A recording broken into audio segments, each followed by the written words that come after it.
You already have value just by existing. But if that's true, then why are so many women still being treated like they're optional? That's what we're fixing in this video. Because I think that's where this conversation about being high value gets very confusing. You have people saying that you are inherently valuable, and that's true. You don't have to earn your worth. You don't have to prove that you deserve respect, and you certainly do not need other people externally to validate your existence. But at the same time, your experience might not be reflecting that at all. You can know you're valuable, you can believe you're valuable, but you can still end up in situations where people are inconsistent, unclear, and just not showing up properly. So then it creates this disconnect, because if I already have value, then why is it not being reflected back to me? And the answer, my friend, is a lot more practical and sensible than people make it seem. It's not that you don't have value,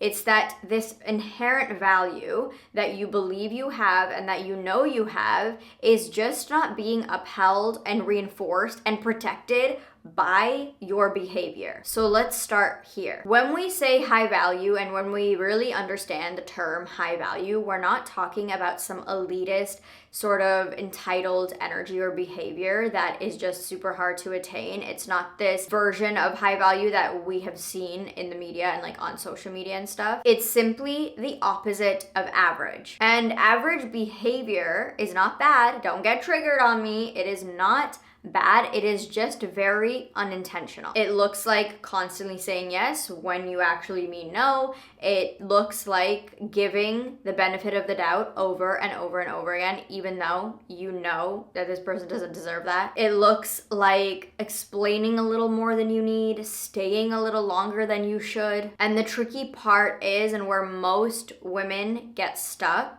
but you're different, is that these things don't feel extreme. Like when you are tolerating something that you know you just doesn't sit right with you, in that moment, it doesn't feel like a life-altering thing to do. It doesn't feel like the situation warrants you to pack it all up and get going and kick rocks. It literally just is this sort of slow buildup that inch by inch, that's my new thing, I keep saying inch by inch, slowly but surely it chips away at you until one day you wake up and you're like, what the heck happened to me? Who am I? I don't recognize myself.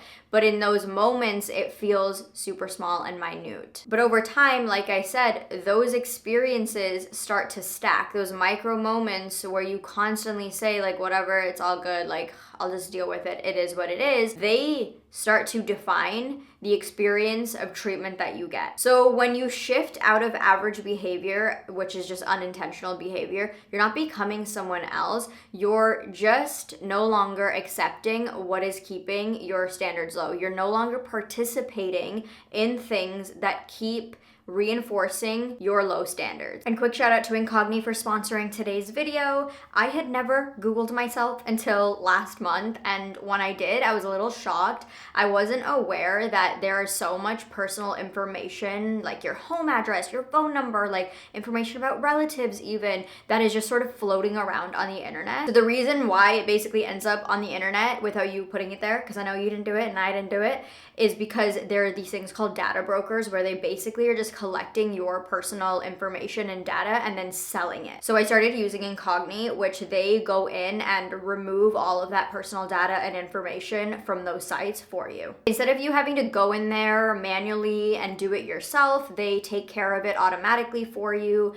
and then they keep monitoring it over time. They also have a feature on their unlimited plan called custom removals, which is basically where if you find a specific link with your information on it, you can just send them that link directly, and then they'll go in there and take care of it for you on your behalf. If you Google yourself and get a little scared, then definitely try out Incogni. The link is in my description box, and use my code Vikita for 60% off their annual plans. Now, this is where I want you to think about your life in a slightly different way.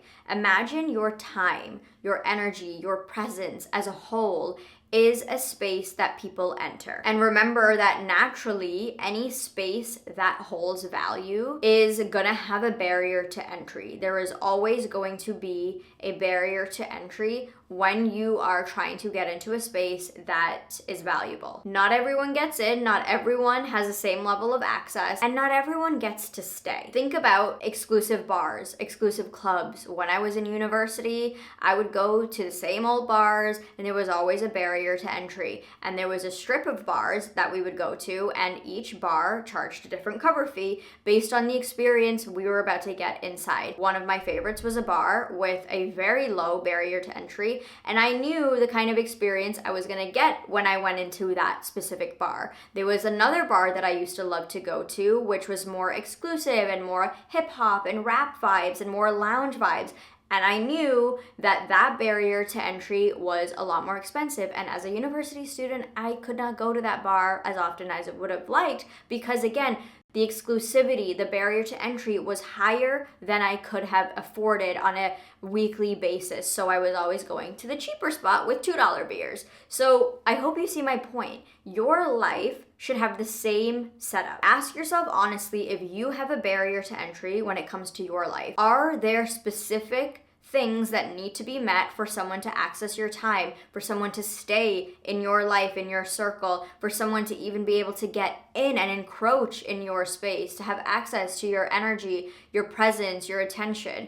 Do you have a barrier? Because if you don't have one, people can just walk in, they can access you, they can be inconsistent, they can give you low effort, they can approach you with mixed signals and still experience the same version of you. That is not how your life should be set up. Because if that is the case and that is how your life is set up, you really have to understand that there is zero difference between someone who has to show up properly and someone who is showing up properly and someone who doesn't. And over time, with everything and anything, that teaches people that they do not have to rise to meet you where you want to be met. You are telling them that they can meet you wherever you already are and it'll still work. And this is usually where you will have people saying that high value women are selfish or that you are selfish for doing this. But if you really shake it down, it's not selfishness, it's selectiveness. And this is something that I have really implemented in my own life in the last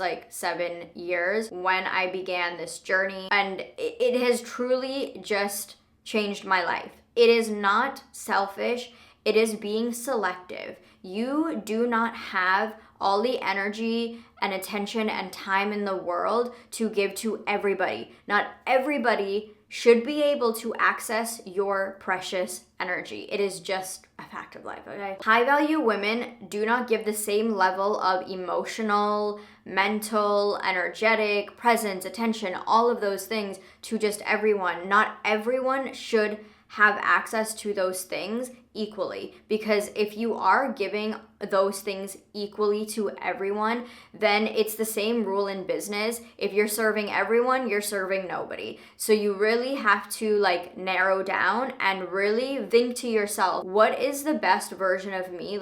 When I'm giving it to 2 or 3 core people, what is that version of me versus I'm trying to spread myself so thin and give every part of me to every single person. I feel depleted and drained, and what is left for me? And this is not something high value women feel guilty about, because they understand on a deeper level that once you start over giving everything and you give yourself freely to everybody in the same exact way equally, your value ends up decreasing. It is just a paradox of life. The more you give, the less it's actually valued. The more selective you are with your time, energy, all of those things, the more it's valued, because it's not a free resource. It's not something everyone can access. So people naturally want to be able to access that. You start being valued more. It stops being taken advantage of. And that's really when most women get their self-respect back. They get external respect. They get external validation. All those things you're hoping over giving and a free-for-all will get you are actually the things that come when you start having that barrier to access and entry, and you start being more selective about where you pour yourself. Now, here's where things might shift for you. Understand that people are not treating you based on what you want from them. Like, they are not treating you based on how you want them to treat you. That is a nice wish. It is not how it works.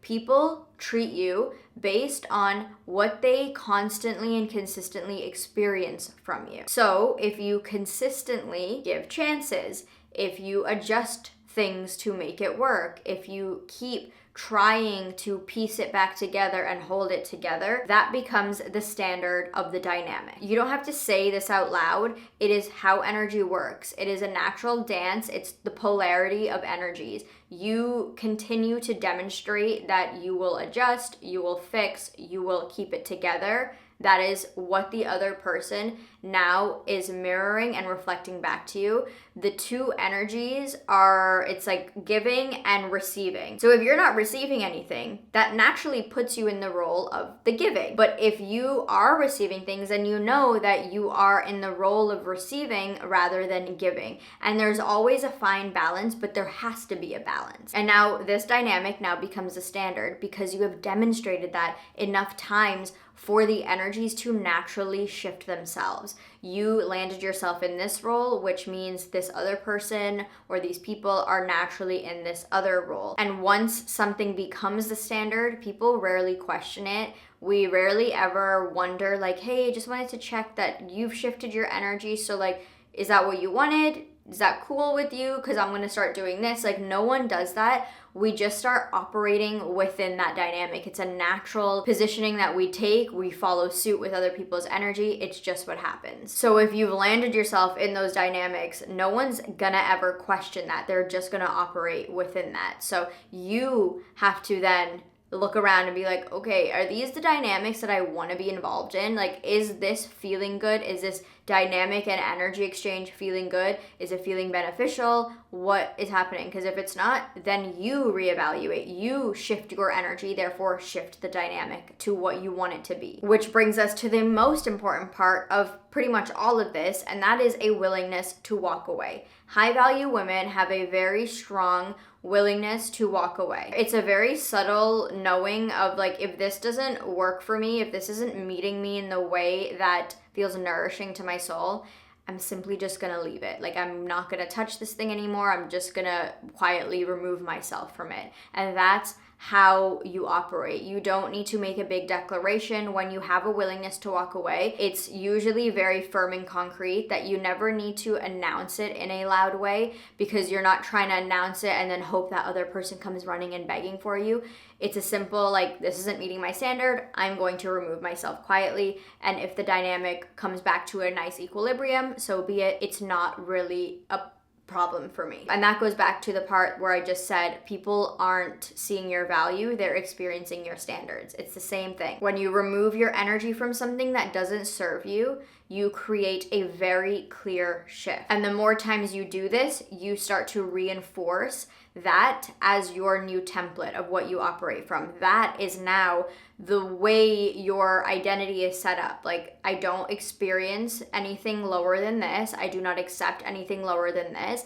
And that identity then creates a shift in your behavior. They both go together. When you change yourself at an identity level and claim internally that you are no longer someone who does this, this, and this, and accept this, this, and this, then your behavior naturally is a byproduct of that new identity. So you stop doing everything that I just mentioned. All of that unintentional, very average behavior just stops being something you do. So going back to the beginning point about saying your value is inherent, stands true. Your value is inherent. It's your standards and your boundaries and what you tolerate that actually create shift and change in your life on a behavioral level, on like a day-to-day experience with other people. What changes your experiences, your dynamics, what changes your life is you knowing you have that inherent value and then having that inherent value upheld by your specific standards and the decisions that you make. right? Because you can believe that you deserve more, but you can still accept less. You can have those two things being in contradiction. What you want, you know what you deserve, you believe you are worth all of that, and then your behavior and your actions says a completely different story. And what you consistently do, your behavior, the actions you take, is what creates your life. And that gap is what most women are stuck in. So if you're gonna take anything from this video, let it be this. You don't need to become more valuable. You need to become more intentional with what you allow to stay in your life. And once you do that, people will naturally start seeing you differently, therefore start treating you differently. If you want to learn specifically traits that make up a high value woman, I highly recommend watching this one next. I go over 12 and it's a very, very good video, gets a little bit more granular. So I will see you there. If not, then I will see you in my next one. And be sure to leave a comment down below about what you are now going to have as your barrier to entry.